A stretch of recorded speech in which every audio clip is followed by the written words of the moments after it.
Padre Amor, mi encuentro con el diablo. Capítulo segundo. Peligros espirituales de la Iglesia de hoy. La Iglesia de hoy está viviendo una crisis espiritual muy fuerte. Por eso quisiera referirme antes que nada a aquella visión de León XIII, en la que el Señor permite al diablo destruir la Iglesia.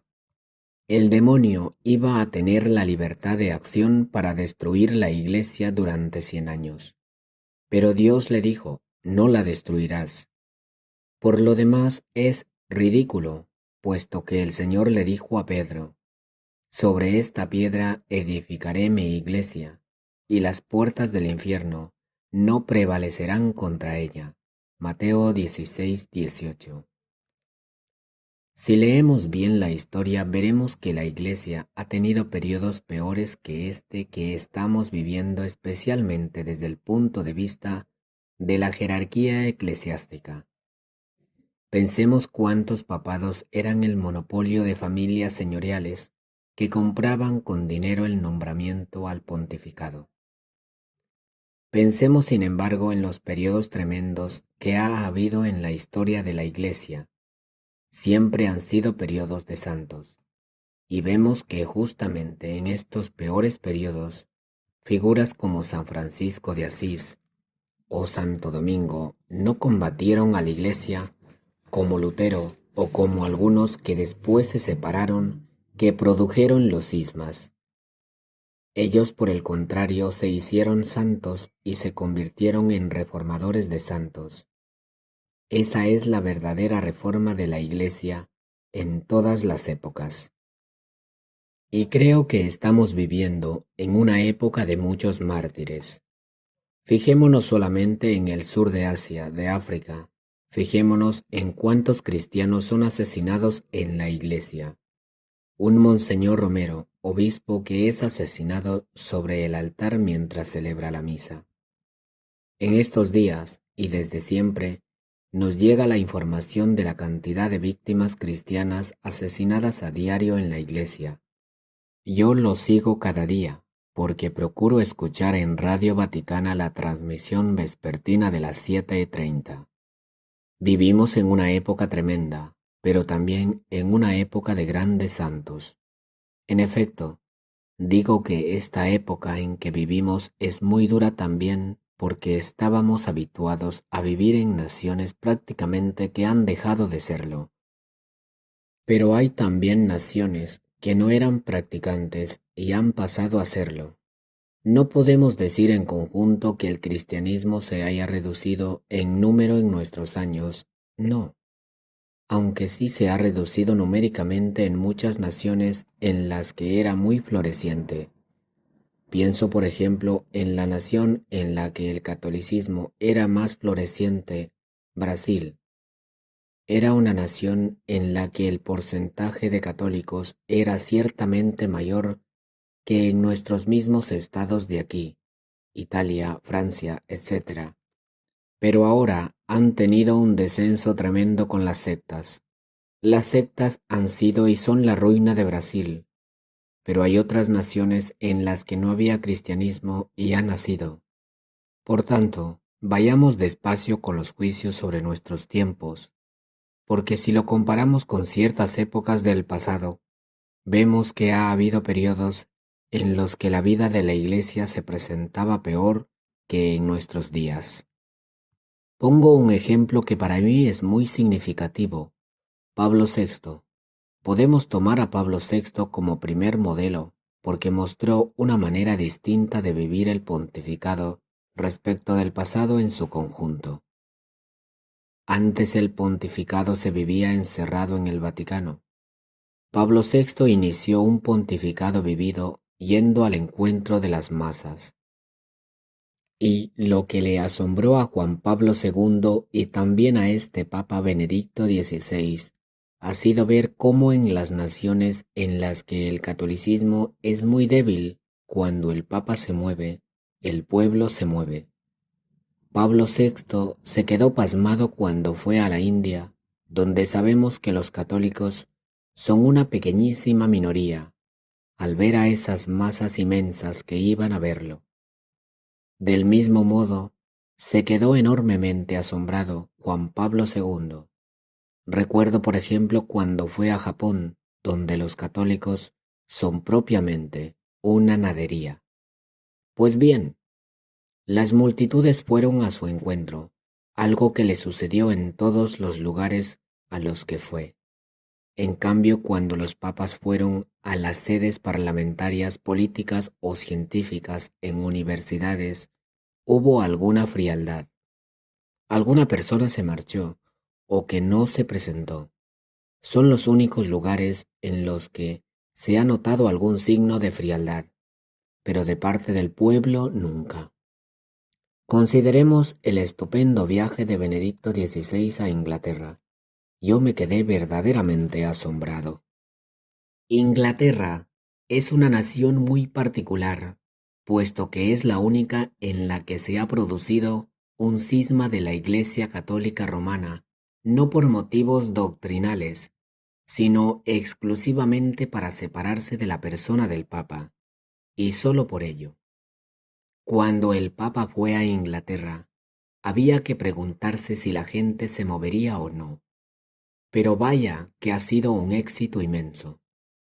Esas multitudes de anglicanos se habían separado de Roma para separarse del Papa, pero cuando el Papa fue a ellos, corrieron todos a sus pies, algo increíble.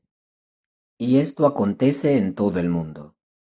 Ya he mencionado el ejemplo de la India, el del Japón, pero también en África. El último viaje de este Papa a África ha sido también un triunfo, y allí hay una inmensa mayoría de musulmanes y también de otras religiones.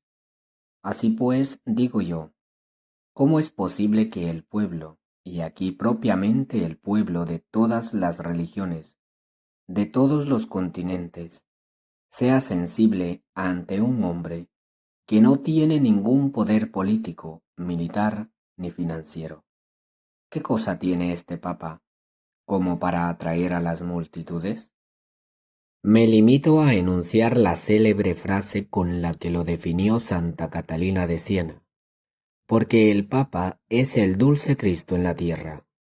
No encuentro otra explicación, y pienso que estos viajes del Papa, que son solamente de estos últimos 3 papas a todo el mundo, son un signo todavía lejano, pero un signo de cómo es posible que se haga verdad el sueño, el ideal de Jesús, de que haya un solo rebaño y un solo pastor, un signo de que esto es posible. Pablo VI expresó la perplejidad de que el humo del diablo entrará en la Iglesia. ¿Qué cree usted que quiso decir el Papa con esta frase? Quiso hacer notar un contraste que él mismo encontró.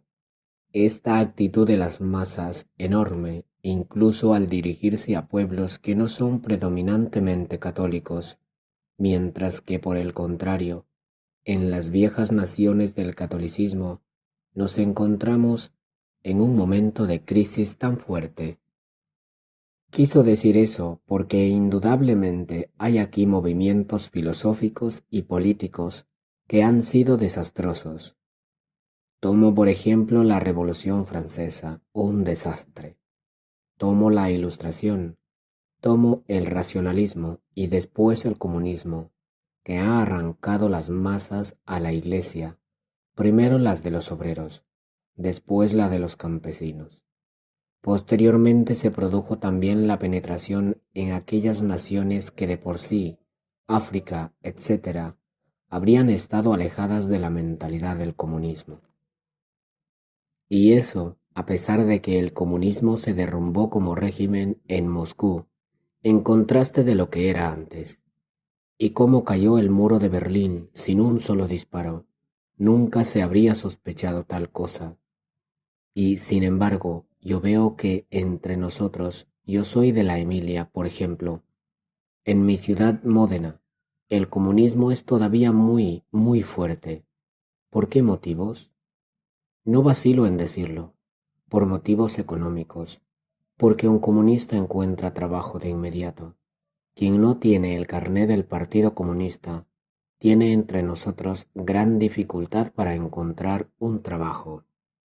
Recuerdo los tiempos del famoso referéndum en el que ganó la democracia cristiana, que fue la salvación de Italia, el de 1948, cuando si hubiesen ganado los partidos comunistas y socialistas que se habían asociado, eso habría colocado a Italia claramente bajo el régimen de Moscú, porque Togliatti era un esclavo de Stalin, un insignificante esclavo de Stalin. En cambio, gracias a un conjunto de motivos, ganó la democracia cristiana e Italia siguió siendo libre de esa esclavitud.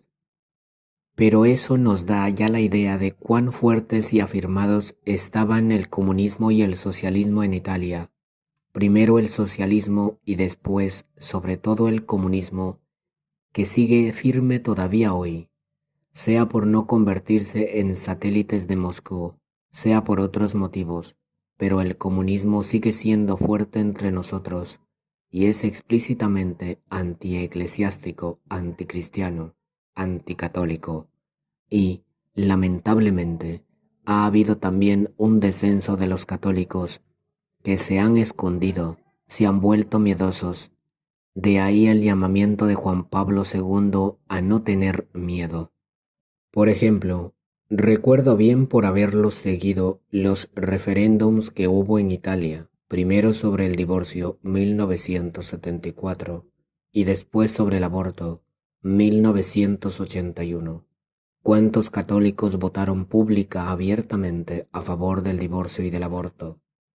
Hubo un queridísimo amigo mío, uno de los jefes de la Acción Católica que se había hecho monje, Carlo Carretto, que había sido presidente de la Juventud Católica Italiana, uno de los católicos más visibles.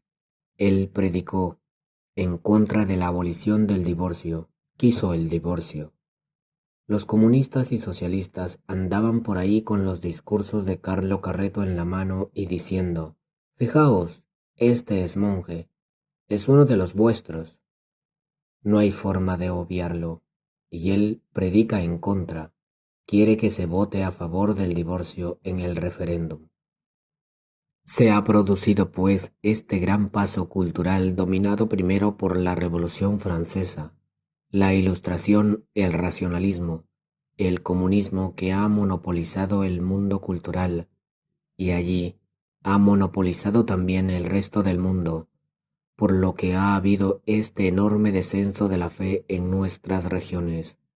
Y ahora sí, con justa razón se habla de nueva evangelización, con la esperanza de que la nueva evangelización produzca los frutos esperados. Pablo VI dijo también que la gente en la actualidad está perdiendo la confianza en la institución eclesial y señaló que se ve más movida a creer en cualquier pseudoprofeta antes que en la Iglesia. Es verdad, porque en este punto hay que decir también con fuerza que la culpa es de todos los medios de comunicación de masas, de todos ellos, sobre todo la televisión, internet, periódicos, etc., que se la han tomado enormemente con el Vaticano y con los sacerdotes.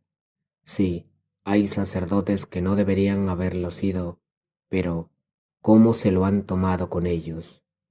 A este propósito podemos citar un famoso proverbio chino que se ha puesto de moda entre nosotros. Hace más ruido un árbol que cae que un bosque que crece. El árbol que cae, el sacerdote que cae en el error, en la pedofilia, el bosque que crece, los misioneros, los párrocos, tantos de quienes nadie habla. ¿Cuántos misioneros han sido asesinados? De ellos nadie habla, y contra el Vaticano, es verdad, se ha cometido, digámoslo así, la fechoría del IOR. Tal vez haya sido incluso peor. Yo soy de los que creen que Juan Pablo I fue asesinado. Soy uno de los que creen en eso, aunque se ha querido esconder todo en el silencio. Ni siquiera se hizo la autopsia. Se ha querido callar todo, y creo que también no se ha querido ocuparse de nada. O sea, de parte de todos los medios de comunicación masiva ha habido una lucha contra el Vaticano y contra los sacerdotes que se tomaba como si fuese una lucha contra la Iglesia. Pero digo yo, la Iglesia no es el IRO. La Iglesia son los misioneros, los párrocos, los catequistas, los padres que enseñan el catecismo. La Iglesia son los santos, y en nuestra época vivimos en medio de un gran florecimiento de santos. Yo he conocido algunos. He estado durante 26 años junto al Padre Pío canonizado. He estado durante 30 años con mi superior, el Beato Padre Santiago Alberioni. He conocido muchos santos. Esta es una época de santos. Pero de parte de los medios se ha dado y se sigue transmitiendo todavía hoy una imagen tal que los ejemplos buenos, los de misioneros que mueren, no se dan. Dan solamente los ejemplos malos, se comportan como anticlericales, y esto ha influido e influye mucho en las masas. Esta manía de los medios de comunicación de enfocar las fechorías y no los aspectos positivos, que son muchos. Pero parece que todos los medios, como si fuese un veneno que, gota a gota, es absorbido por la gente, pretende que ya no se crea en los hombres de la Iglesia. Muchas veces se oye decir, yo creo en Dios, pero no creo en los hombres de la Iglesia.